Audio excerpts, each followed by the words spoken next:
ধৰিলে সমুদ্ৰে তোমাৰ মোচ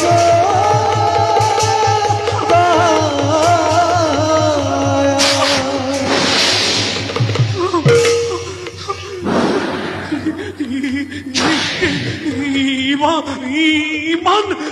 ডাঙৰ ডাঙৰ পুত্ৰ মই আগতে কেতিয়াও দেখা নাই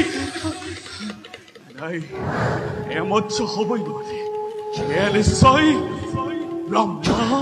বিষ্ণু মহেশ্বৰ তিনিওজনৰে এজন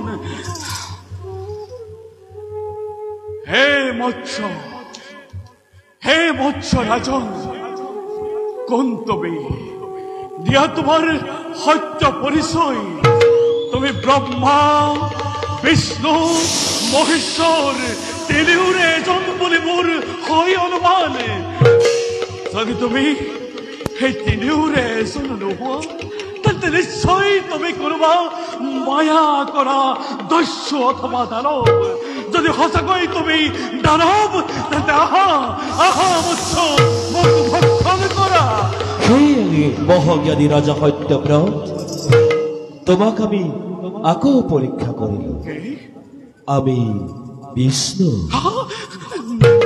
বিষ্ণু নাৰায়ণ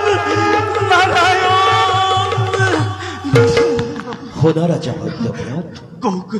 চাৰিবেদ উদ্ধাৰ কৰিবৰ বাবে আমি মৎস্যৰূপ ধাৰণ কৰিছো হে প্ৰভু কেবাহেতু তুমি মৎস্যৰূপ ধাৰণ কৰিব লগা হ'ল শুনা ৰাজা সত্যব্ৰত আজি কাল ৰাত্ৰে আজি শেষ ৰাতিতে মহাপ্ৰলয় হ'ব আৰম্ভ সাগৰৰ পানীয়ে গোটেই পৃথিৱী ডুবাই পেলাব পৃথিৱীত তোমাৰ বাদে আৰু কোনো জীয়াই নাথাকিব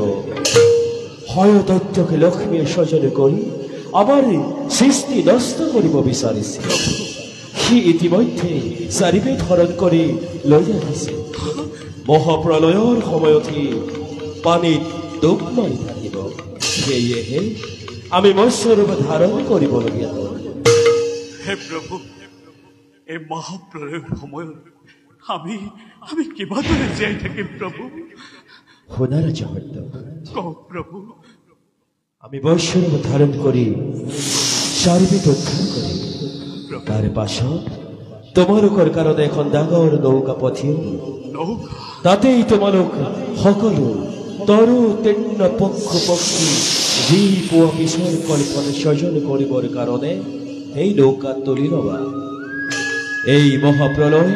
মাত্ৰ 7 দিন 7 ৰাতি থাকিব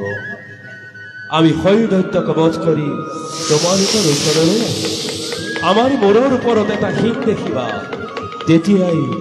তোমালোকৰ নৌকা বাসুকীয়ে আমাৰ শিঙৰ সৈতে মেৰাই ধৰিব 7 দিনৰ পাছত পৃথিৱী শান্ত হ'ব তেতিয়াই প্ৰত্যেকেই নিজ নিজ কৰ্মত অগ্ৰসৰ হ'ব লাগিব সকলো সাৱধানে থাকিবা আমি বিদায় মাগিছো